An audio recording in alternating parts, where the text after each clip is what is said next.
दुर्गा सप्तशती अध्याय 9 निशुंभ वध। इसमें माता ने कहा, मैं अर्धनारीश्वर के श्री विग्रह की निरंतर शरण लेता हूँ। उसका वर्ण बंदूक पुष्प और सुवर्ण के समान रक्त पीत मिश्रित है। वह अपनी भुजाओं में सुंदर अक्षमाला, पाश, अंकुश और वरद मुद्रा धारण करता है। अर्धचंद्र उसका आभूषण है तथा वह 3 नेत्रों से सुशोभित है। राजा ने कहा, भगवान, आपने रक्त बीज के वध से संबंध रखने वाली देवी चरित्र का यह अद्भुत महात्म्य मुझे बतलाया। अब रक्त बीज के मारे जाने पर अत्यंत क्रोध में भरे हुए शुंभ और निशुंभ जो कर्म किया उसे मैं सुनना चाहता हूँ। ऋषि कहती हैं, राजन, युद्ध में रक्त बीज तथा अन्य दैत्यों के मारे जाने पर शुंभ और निशुंभ के क्रोध की सीमा न रही। अपनी विशाल सेना इस प्रकार मारी जाती देख निशुंभ अमर्ष में भर कर देवी की ओर दौड़ा। उसके साथ असुरों की प्रधान सेना थी। उसके आगे पीछे तथा पार्श्व भाग में बड़े बड़े असुर थे जो क्रोध से ओठ चबाते हुए देवी को मार डालने के लिए आए। महापराक्रमी शुंभ भी अपनी सेना के साथ मातृगणों से युद्ध करके क्रोधवश चंडिका को मारने के लिए आ पहुंचा। तब देवी के साथ शुंभ और निशुंभ का घोर संग्राम छिड़ गया। वे दोनों दैत्य मेघों की भांति बाणों की भयंकर वृष्टि कर रहे थे।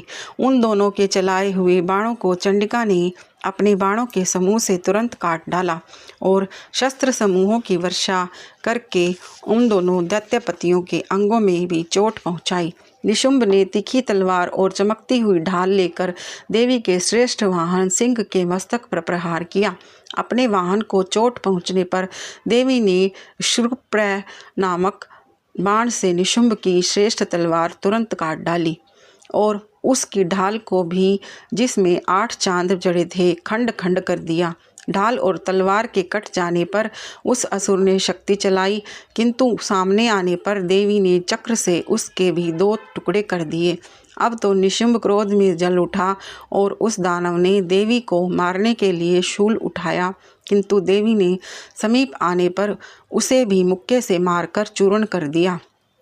तब उसने गदा घुमाकर चंडी के ऊपर चलाई, परंतु वह भी देवी के त्रिशूल से कटकर भस्म हो गई।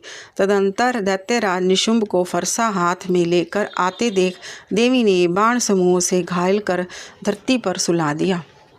उस भयंकर पराक्रमी भाई निशुंभ के धराशायी हो जाने पर शुंभ को बड़ा क्रोध हुआ और अंबिका का वध करने के लिए वह आगे बढ़ा।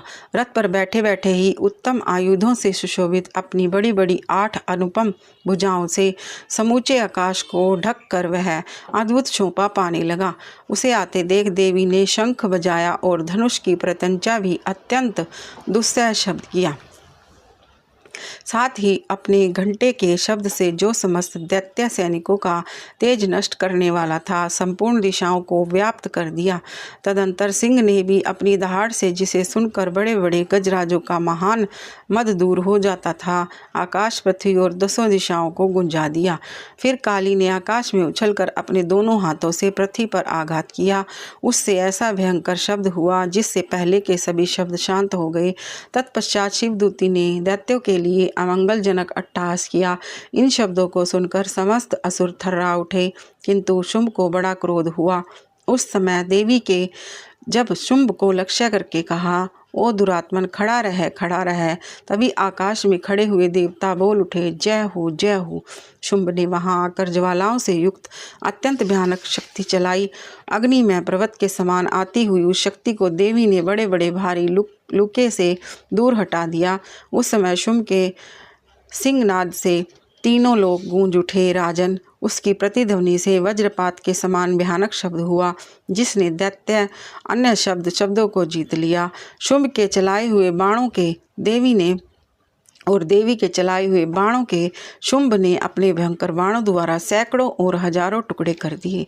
तब क्रोध में भरी हुई चंडिका ने शुंभ को शूल से मारा और उसके आघात से मूर्छित हो वह पृथ्वी पर गिर पड़ा।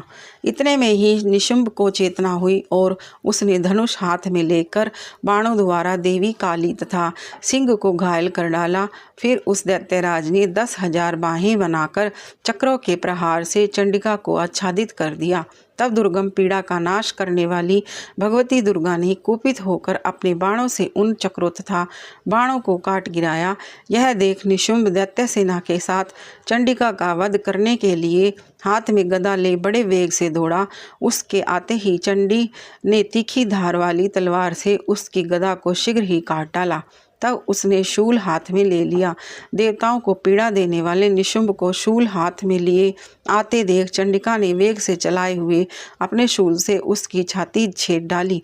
शूल से विदीर्ण हो जाने पर उसकी छाती से एक दूसरा महाबली एवं महापराक्रमी पुरुष खड़ी रह कहता हुआ निकला। उस निकलते हुए पुरुष की बात सुनकर देवी ठठाकर हंस पड़ी और खड्ग से उन्होंने उसका मस्तक काट डाला। फिर तो वह पृथ्वी पर गिर पड़ा। तदंतर सिंह अपनी दाढ़ों से असुरों की गर्दन कुचलकर खाने लगा। यह बड़ा भयंकर दृश्य था।